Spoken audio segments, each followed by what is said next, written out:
Shalom Ouvracha. Cette semaine, la paracha nous raconte la rencontre entre les deux frères. Yaakov qui revient de chez Lavan et Esav qui vient vers lui avec 400 hommes armés pour enfin, après 20 ans de séparation, assouvir sa vengeance parce que non seulement il lui a pris le droit d'aînesse qu'il a échangé contre un plat de lentilles, mais en plus, une deuxième fois plus tard, il va prendre sa place pour recevoir les bénédictions de Yitzhak avant d'être obligé donc de s'enfuir chez Lavan pour être en sécurité d'une part et prendre femme d'autre part. Alors, Yaakov se prépare à cette rencontre avec la prière, avec les cadeaux qu'il envoie avec des messagers chez son frère pour essayer de l'amadouer, et avec une tactique militaire en séparant ses troupes, son camp en deux, pour dire si jamais il tombe avec ses hommes sur l'un des camps, au moins l'autre pourra essayer de s'enfuir. Et la nuit qui précède cette rencontre, il y a ce fameux combat avec un homme, enfin, quelqu'un qui a une apparence d'homme, mais qui est en réalité un ange, le prince céleste de Esav, qui a pris apparence humaine pour venir combattre Yaakov. En réalité, contester sa place dans ce monde-ci comme dans le monde supérieur. Nous savons que sur le trône céleste, un des quatre pieds, une des quatre figures représentées spirituellement sur le trône céleste, c'est le visage de Jacob. Et c'est cette lutte-là qui dure depuis des siècles jusqu'à aujourd'hui. Revenons au texte de la paracha qui nous raconte cette lutte qui va durer jusqu'au matin et toute la nuit, l'ange céleste essaye d'écraser Jacob, mais il n'y arrive pas. Si bien que quand le jour commence à se lever et qu'il doit absolument partir, il frappe Yaakov à la hanche, il a une luxation, d'où l'interdiction que nous aurons de consommer le nerf sciatique et donc la cuisse des animaux. Et voyant qu'il est perdu, il veut s'enfuir. Yaakov l'attrape et lui dit non, je te laisse pas partir. Kim berachtani, avant que tu m'aies béni. Rachid nous explique, avant que tu aies reconnu que les bénédictions que j'ai reçues de mon père, je les méritais tout à fait. Et de manière étrange, au lieu de dire, bon, d'accord, je le reconnais, laisse-moi partir, l'ange a une toute autre attitude. Il lui dit, Mashimra, quel est ton nom? Il répond, Yaakov. Et l'ange lui dit, Lo Yaakov Yamer Otshimcha. Ton nom ne sera plus appelé Yaakov. Qui im Israël, si ce n'est Israël. Isarita, car tu as été un prince, car tu as représenté, car tu t'es battu avec Im Elohim, avec un être céleste, en l'occurrence moi, Veimanashim et avec des hommes, aussi bien Lavan hier, moi sous une apparence humaine aujourd'hui, demain avec Essaz, Vatouchal, et c'est toi qui as gagné. Alors, ce texte nous pose un certain nombre de questions très nombreuses, et chacune des questions aura bien sûr 70 réponses, et je ne prétends pas les donner toutes, mais vous proposez celle que j'ai trouvée dans le Mahamar, l'article du Rav Pinchas Friedman dans Shvile Pinchas. Et voici les questions qui se posent.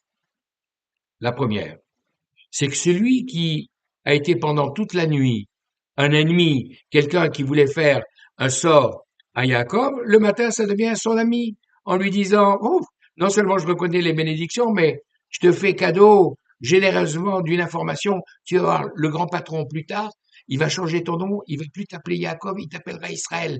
Il le dit par avance. Regarde, on est amis.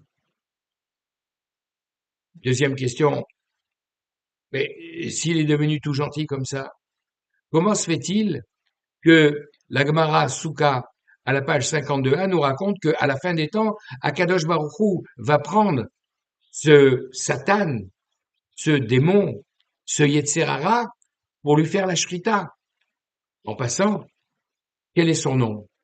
Son nom, c'est Samer Mem Aleph Lamed. Je ne vous le lis pas, parce qu'effectivement, ça serait lui donner de la force, mais Simplement, l'idée, c'est de nous dire que la shrita que Dieu va lui faire, c'est ici de couper les deux premières lettres, Samer même qui veut dire Sam, poison, et séparer Aleph Lamed qui veut dire Dieu, l'énergie que Dieu lui donne au travers de son nom, pour lui permettre d'agir. D'où la troisième question, mais si c'est Dieu qui lui donne cette énergie, pourquoi Hachem va-t-il le punir à la fin des temps? Enfin, qu'est-ce que veut dire ce nom Yaakov qui devient Israël? Pour répondre à ces différentes questions, je vous propose donc ce que rapporte Shvile Pinchas au travers de l'enseignement de deux grands luminaires, deux grands maîtres qui vivaient au XVIIIe siècle et au début du XIXe, à savoir le Panim Yafot et son élève, le Khatam Sofer, qui nous disent la chose suivante. En réalité, cette nuit, et ça c'est d'abord une introduction avec un commentaire général, cette nuit pendant laquelle ce combat se livre, c'est la nuit de l'exil que nous traversons encore actuellement depuis 2000 ans, sans parler des exils précédents. Et pendant toute cette nuit de l'exil, le Yetzer Hara, le Satan, dont le nom Samer Mem Aleph Lamed essaye de nous battre pour prendre notre place, pour dire c'est nous le vrai Israël avec une nouvelle alliance, ou bien dire il y a 1500 ans, il y a un nouveau prophète qui s'est levé pour dire que c'est ça la vraie religion et les Juifs doivent laisser leur place et spirituellement et physiquement dans la terre qu'ils sont venus reprendre puisque c'était la promesse de Dieu. Ce combat-là, il a lieu toute la nuit. Be'alot hashachar, lorsque le jour commence à se lever, alors à ce moment-là, comme il a perdu, il dit, bon, je vais monter au ciel, chanter la louange de Dieu. Mais on lui dit, non, reconnais, je reconnais, et je te dis ton nom. C'est quoi ton nom? Alors, l'un des deux maîtres nous dit que, en fait, lorsqu'on aura la Géoula, la délivrance, symbolisée par ce jour qui est en train de se lever, on aura vaincu le Yetzer Hara, non pas forcément en le tuant, c'est une image réservée à Kadosh Baruch Hu, mais nous, en accomplissant ce que nous disons chaque jour, au moins 2 fois, en récitant le schéma, Ve'afta et Hashem Elokecha bechol evavcha.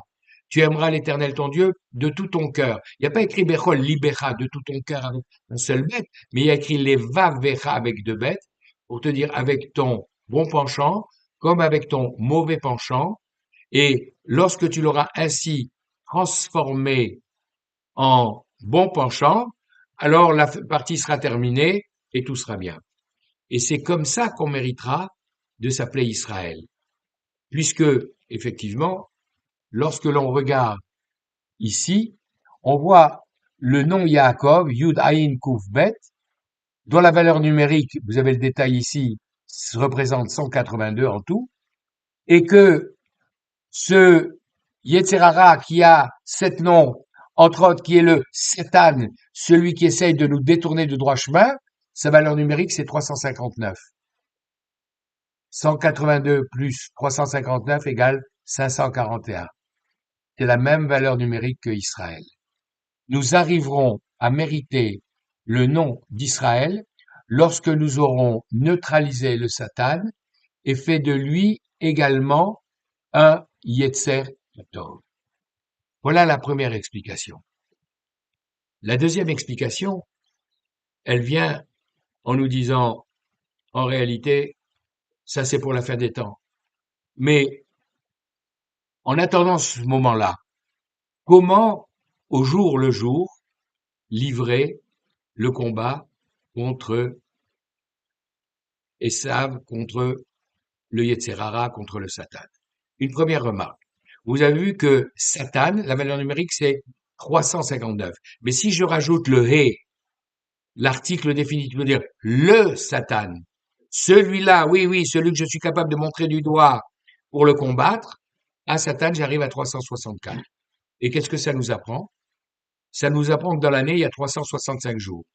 Et que le Satan, le démon, l'ange accusateur, il est là pour se dresser contre nous tous les jours de l'année, sauf un. Il en manque un.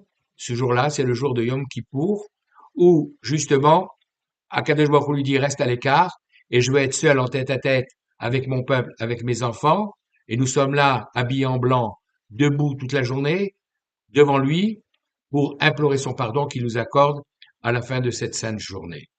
Donc, 364, c'est le nom de Hasatan. Alors, l'autre maître que je citais tout à l'heure nous dit, en réalité, en attendant, et on va répondre à une question complémentaire que je dois formuler à ce moment-là, c'est que dans la Gemara Berachot, à la page 13 Amoud Aleph, Bar Kapara Semet nous dit, Akadosh Baruch Hu a changé le nom d'Avram en Avraham, en lui rajoutant un et, pour lui permettre d'avoir une postérité, pour lui permettre d'avoir Yitzhak. Et, s'appuyant sur là, le verset qui nous dit, Veye Shimcha Avraham, ton nom sera Avraham, c'est un ordre. Maintenant, on doit t'appeler comme ça. La Gemara nous dit, et celui qui l'appellerait Avram, il commettrait une faute, il transgresserait un ordre positif de la Torah. Alors la Gemara pose la question, mais Yaakov aussi, Akadosh Baruch Hu va renouveler plus tard le secret qu'a dévoilé par anticipation l'ange en disant à Yaakov Avinu, en lui disant, ton nom, il sera plus Yaakov, mais il sera Israël. Et il a appelé son nom Israël. Alors de la même manière, on ne doit plus appeler Yaakov autrement que Israël. Et pourtant, on se permet de l'appeler Yaakov, mais c'est pas une fois. Et la Gemara de répondre, eh non, pour une raison très simple. C'est que celui qui a montré l'exemple, c'est Akadosh Baruch Hu, le saint béni soit-il lui-même. Lorsque, dans la paracha Vayigash, dans quelques semaines,